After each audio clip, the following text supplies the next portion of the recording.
Hello everyone, welcome back to Sawyer Studios, and I've been receiving a couple comments and a couple messages in my Discord server about what are some tips that I have personally on, getting Lego when you don't exactly have a high budget, and these are my tips for you.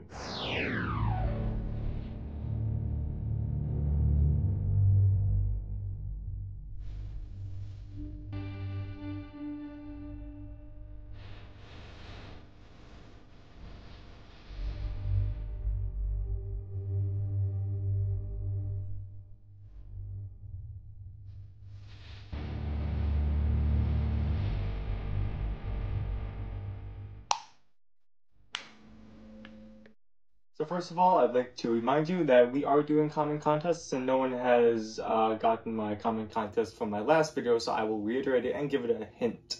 The comment contest is, what was my very first Star Wars set to start my collection off? And I will give you a hint. This set for retail was less than $50, and I started my collection in 2010.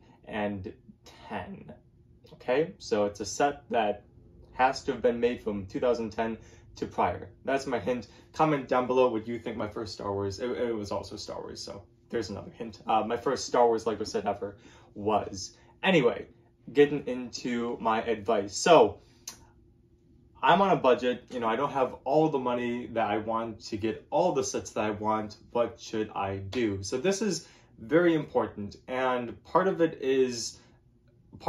just comes with a lot of preparation. When I was young and I had an allowance, obviously not working a 40-hour full-time job, not even a part-time job. So I was having a very limited source of income. Now, lucky for us, Lego only releases sets in waves, and a lot of the times I don't want all the sets in every single wave. Thank goodness. Now, there was a couple times in my childhood where I did want all the sets in one wave, like the 2013 episode 2 wave. That was a huge burden on my wallet. But anyway, you have to really just be on top of prediction videos and rumor videos and all that stuff, because you want to know, okay, how much money do I need to be saving up for? How much money do I need to save for my allowance? How much money should I be setting aside right now to prepare for paying for these sets in the future? There's a lot of planning that goes into that. So that's my first piece of advice, is know what sets you're going to want to buy and then plan for it. Now, a lot of us have gotten to that point where okay, all the sets I want to buy total up to $500. I'm only going to be able to save up $200. So this is where it comes down to, really figuring out what sets you want the most. Now, there's a couple modes that you could use to buy sets that could potentially help you get other Lego sets down the road. The first one and the foremost one is buy them at the Lego store. It's gonna be retail price when they released. Also, not only that, but if you save up enough money so that you buy a lot of sets at once on one day, most of the time you're gonna be able to pay over $75, so you'll probably end up with some cool promo set, which is always a plus. You can always sell that online to get some extra cash back for maybe some other sets. So free Lego promo sets, that's always good. Also, become a VIP member. It costs nothing. There's no yearly payment or whatever. It's completely free to be a VIP member. So as you buy Lego at the Lego store, you get to add up Lego VIP points, and eventually you'll be able to have some money that you can use as a discount for getting other sets. It's actually really useful. So there's that. It's worth going to Lego stores versus Walmart and Target to get retail sets, because you don't get points at Walmart. Now, if you're a Target member, you can sign up for a red card, which once again, that is also free. I have a red card debit card, so there's not a monthly payment of credit or whatever, but I do get 5% cash back automatically for anything that I buy at Target. So I still would suggest going to the Lego store, getting VIP points. That's probably more cost efficient, but then my second suggestion would be go to Target, because they also have 5% cash back if you get a red card, and once again, that's completely free as well as the VIP points. There's a lot of free programs out there that aren't actual scams that will help you get money, and it's just hard to know where those are at. Another one is you can get Kohl's Cash. I don't think it costs anything to be a Kohl's member. So Kohl's also has Lego, not as much as Target or Walmart does, but it also has Lego. Barnes & Noble, if you happen to have a membership, that does cost money, but Barnes & Noble does sell Lego as well.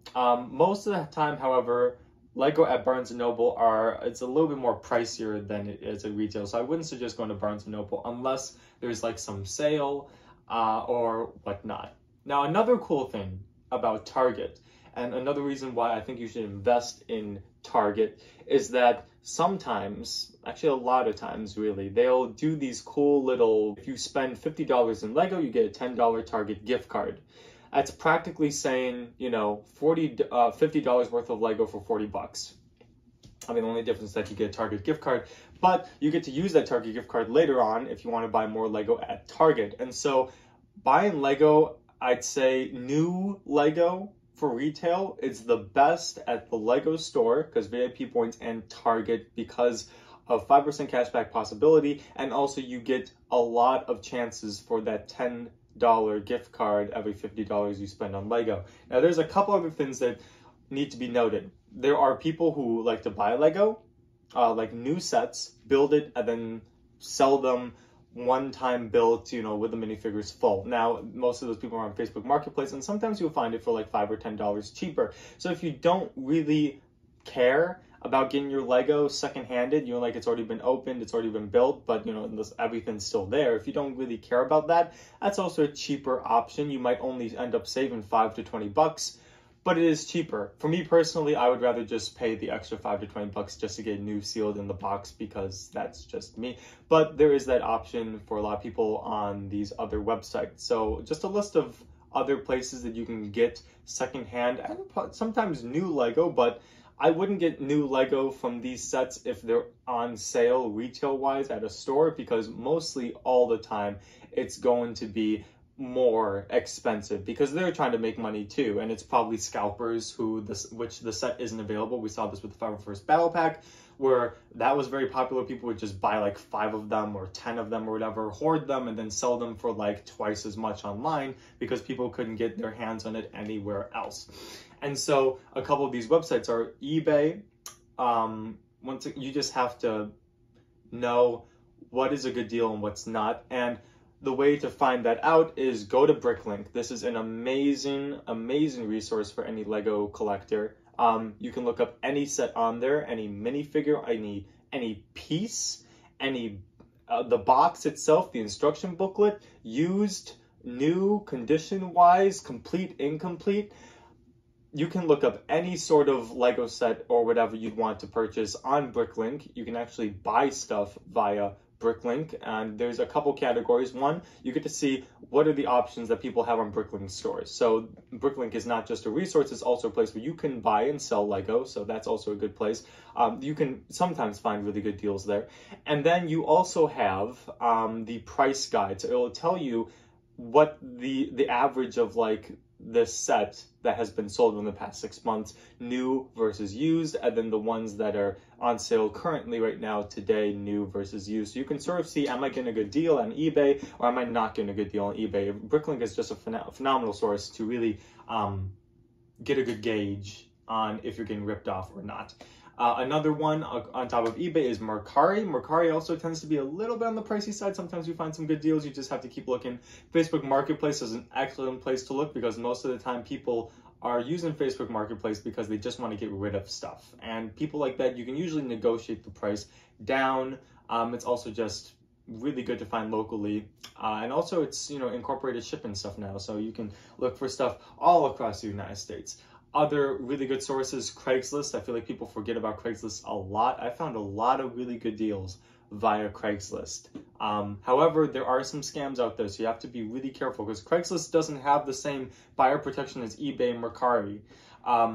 It doesn't have the insurance. It doesn't like link through. Craigslist is one of those things where you have to contact the person, you have to work out your own deal at your own risk. And I would always say, always, this is no exception. no matter what, for Craigslist, always meet in person. Never mail stuff, never give them stuff over Venmo or whatever, because there is nothing holding them to holding up their end of the deal. Now, Facebook Marketplace, you know, with the whole Venmo me this money and I'll ship it out, I did that a lot. Now, the only reason why I would say you can trust me is because, you know, I'm on YouTube. You know, you can find me easily. I'm not using a fake alibi. I'm hope that I mean, like every single person that has bought Lego from me via what I have sold so far, they've gotten their Lego, they've, you know, received it well, you know, they paid me money, very trustworthy, you know. So it's very situational, but I would say almost always you probably don't know the person on Craigslist. They probably don't have a YouTube channel. And so I would say never ever ship Lego and send money over. You always meet in person, no matter what, no matter how good the deal is, because more likely than not, they're probably just trying to scam you. Other sites that are popular is Letgo is another one.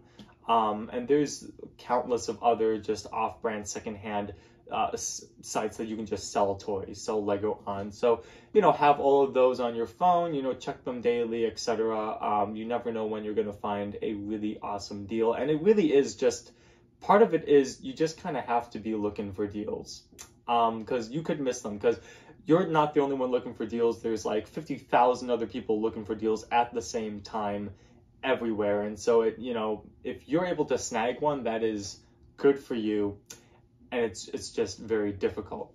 The other thing that I'll say, if you want to buy a set that is currently on retail but is retiring soon, sometimes the Lego store does clearance sales. It's very rare, but sometimes they do clearance sales, so that's a good point to do that.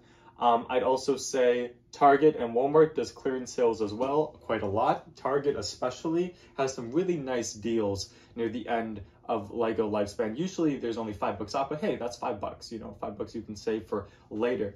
I'd also like to point out that Lego VIP, double VIP point days, that's the day when you want to buy a lot of Lego, because you're no longer, the points that you're getting, every $100 you spend at the Lego store is not $5 back, now it's $10 back. And that's a pretty big difference if you ask me. So I'd say double VIP point days, usually they happen around Black Friday and they happen around May the 4th, if I'm remembering correctly. It only happens really like 2 times a year, sometimes 3, but double VIP point days is very good to capitalize on when you want to buy Lego. Like if you want to buy a lot of Lego, just wait for a double VIP point stay. It's worth the wait. You get more money back. Those Lego sets aren't going anywhere unless they're on the retirement list.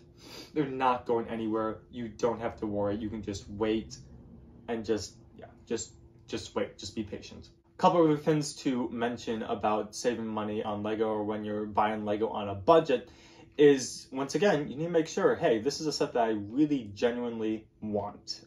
Some sets in my realm, it's like, okay, if I get this on eBay, used, maybe a little dusty, I don't care. You know, like those are sets that like I have categorized as the I don't need them new sort of thing. And there's other sets where it's like, well, if I buy new versus used, it's only $20 more.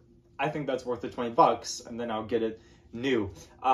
You can find plenty of good deals of old sets, old Lego hauls, just people selling their collections like I was. And then one other thing, which is important, there's been a couple times where I have been like, well, I've just been over to a friend's house. I didn't know that they collected Lego, or their siblings collected Lego. They just have Lego in their basement. And I'm not saying don't use your friends, you know, like don't do that. But like there have been a lot of times where I've met people and they've had Lego and they've just given it to me or sold it to me for a very lenient price. Those are some good deals, and sometimes you'll be lucky. I think something that we all forget that still happens, that it's somewhat rare, but it does happen, and there have been a couple of times where this has profited me and my friends. Yard sales and garage sales. You know, there are some people who aren't tech savvy, like they don't know how to post stuff on Facebook Marketplace, and so people getting rid of their old Lego. I have found some real treasures in garage sales and yard sales, let me tell you. So people still do that. If you see one, always stop by. You never know what you're gonna find. You might even find something valuable. And here's the thing, it's not just about buying Lego. If you're worried about, hey, I don't have enough money to buy Lego, sometimes you need to invest in order to get more money, in order to get more Lego. So what I mean is that at a yard sale, if you find something that's valuable, you might not want it, but it's valuable and they're selling it for super cheap, just buy it with the money that you have and then sell it on eBay or Facebook Marketplace or whatever. Sell it on a mode that you know that you can get more money for it. I found a typewriter, a Smith Corona typewriter, at a yard sale for $2, and I restored it myself. And that didn't cost me really anything. Maybe I only spent like $15 in restoring it myself. And now I think it would probably be worth around $50. And I bought it for $2, restored it for $15. That's $17. That is a $33. That's a $33 gain in what I had before. So that's $33 more that I can spend on Lego than I didn't have before. And so it's all about investment as well, where you can find it. That takes a lot more work, but if you really are stressing for more money, for more Lego, that's a way that you can do it. Now, of course, being Catholic, I'd like to also just point out at the end of this video, just a, public service announcement. Make sure that if you are Christian, that, you are also setting money aside to tithe. For God. And I also have a video about having Lego on a budget I made a year ago, explaining some good systems on how to balance your money with Lego and with the church/God and all that stuff. And so I highly suggest watching that if you're a Christian. But if not, then this video is sufficient for your beginner's guide on getting good Lego deals, learning how to spend your money and regulate your money, and also knowing where to buy Lego and when. Alright everyone, thank you so much for watching. This is Soy Studios. I'll see you all in the next video. Like, comment, subscribe. See you all. Bye.